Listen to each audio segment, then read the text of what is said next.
What happens to your kidneys day by day, week by week, when you completely cut out sugar for 30 days? Before we get into the timeline, let's look at clinical data. There was a study published in the Clinical Journal of the American Society of Nephrology that looked at over 9,000 people. They found something terrifying. People who drank just 2 or more sugary drinks a day had a significantly higher risk of albuminuria. That is the medical term for leaking protein into your urine. In other words, sugar was slowly punching holes in the kidney's filters. And here's the scary part. Most people feel fine while this is happening. No pain, no warning, just quiet damage building in the background.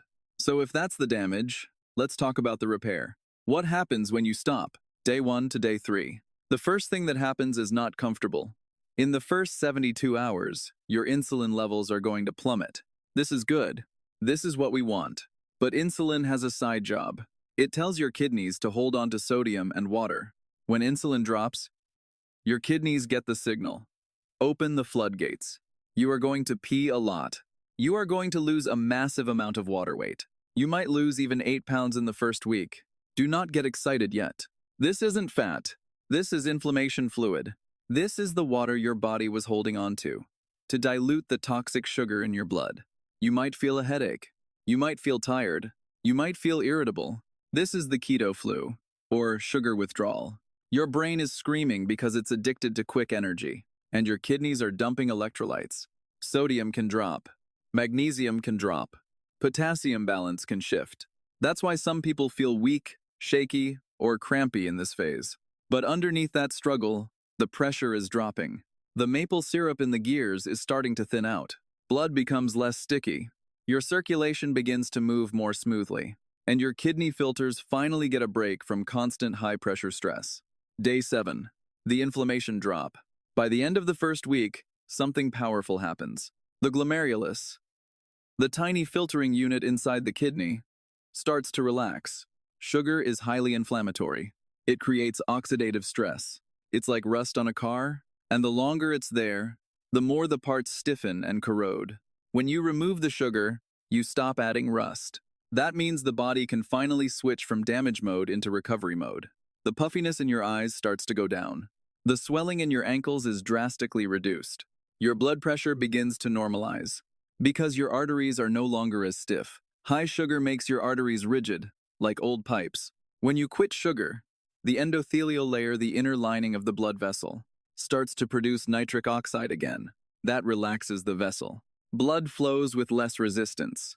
And when resistance drops, the kidneys don't have to filter against a wall of pressure. They can finally breathe. Day 14. The metabolic shift and autophagy. Now we are getting into deeper healing. At the 2-week mark, your body has switched fuel sources.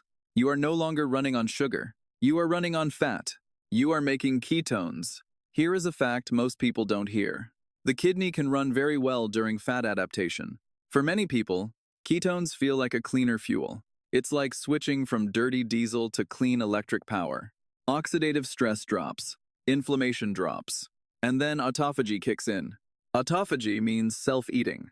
It sounds scary, but it's one of the most powerful repair mechanisms you have. Your body starts to look at damaged proteins in the kidney, the ones gummed up with sugar, and says, "This is trash. Let's recycle it." It begins breaking down advanced glycation end products. It starts clearing sticky residues. It starts reducing the cement that sugar helped lay down over years. This is where true regeneration begins. Day 21. The nerve connection. By week 3, you notice something else. You aren't getting up at night to pee anymore, because the bladder is controlled by the autonomic nervous system. High sugar can injure these nerves. It's called autonomic neuropathy. This is why people develop urgency, incontinence, or bladder retention. When you remove the sugar, the nerves begin to heal. The signal between your brain and your bladder becomes clear again. You sleep through the night. Your sleep quality skyrockets. And that matters because sleep lowers cortisol, the stress hormone. High cortisol tightens blood vessels. High cortisol increases pressure. Lower cortisol means less strain on the kidneys. It becomes a positive feedback loop. Better sleep, lower stress hormones, better kidney function, even better sleep. Day 30. 30 days in, you are a different person. Your GFR glomerular filtration rate, the measure of how well your kidneys filter, will likely have improved, and you have slowed, or stopped, the formation of kidney stones. Did you know the number one driver of many stones is not calcium? It is a lack of citrate and chronically high insulin. High insulin makes your urine more acidic. When urine is acidic, uric acid stones and calcium oxalate stones form like crystals in a science experiment. When you quit sugar, urine pH begins to normalize. Stone formation slows down, and in some cases, you may even start dissolving some of the grit that was already there. Now, phase 4. If you are ready to do this, you can't just stop eating sugar and hope for the best. You have to feed the repair process. If you quit sugar and eat cardboard, you will fail, and your body won't have the nutrients it needs to rebuild. Here is the protocol. 1. You need potassium. The kidneys run on the sodium-potassium pump. Most people are deficient. You need about 4,700 milligrams a day. You are not going to get that from a banana, which comes with sugar anyway. You need huge salads, 7 to 10 cups of leafy greens, spinach, kale, arugula. This floods the body with potassium, pushes excess sodium out, and lowers blood pressure naturally. 2. You need lemon water and apple cider vinegar. Remember kidney stones. Citrate helps prevent stones. Lemons are loaded with citrate. Drink this in the morning. It supports urine chemistry and hydration. 3. Don't just change what you eat. Change when you eat. Every time you eat, you trigger insulin even a little bit. If you eat 6 times a day, you are hammering your kidneys 6 times a day. Eat twice a day, or once a day. Give your kidneys a long break every day to focus on cleaning, not constantly filtering new garbage. Now I have to give you a serious warning. When you start this and dump that fluid in the first week, you lose electrolytes. If you do not replace them, you will feel weak. You can get heart palpitations. You can get muscle cramps. Standard advice says, drink more water. No.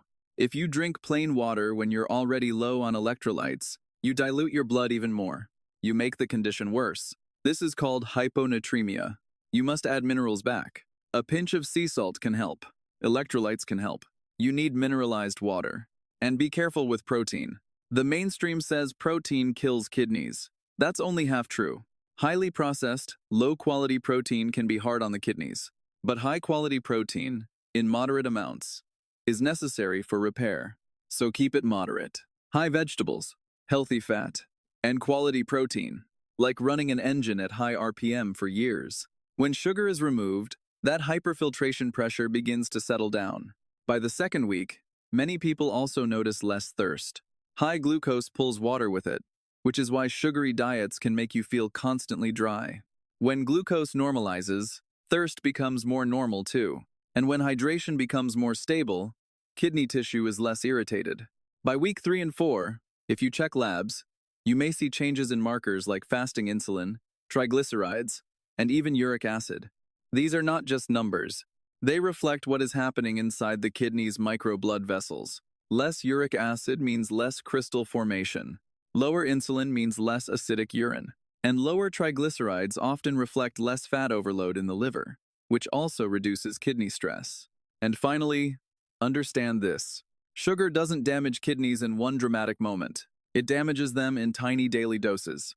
So the repair also happens in layers. Some changes you feel quickly, like less swelling.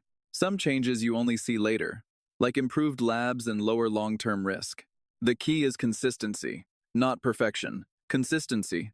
Your kidneys are resilient. They are forgiving, but they are not invincible. Every gram of sugar is a tiny scratch on the inside of your blood vessels. Every sugary drink is another layer of rust on your filters. You can heal this. The body is a self-cleaning oven, but only if you stop throwing plastic onto the heating element. Give it 30 days. The fog can lift. The swelling can fade, and the strain on your kidneys can finally ease. And if you're interested in reducing visceral fat even faster, watch the next video right here.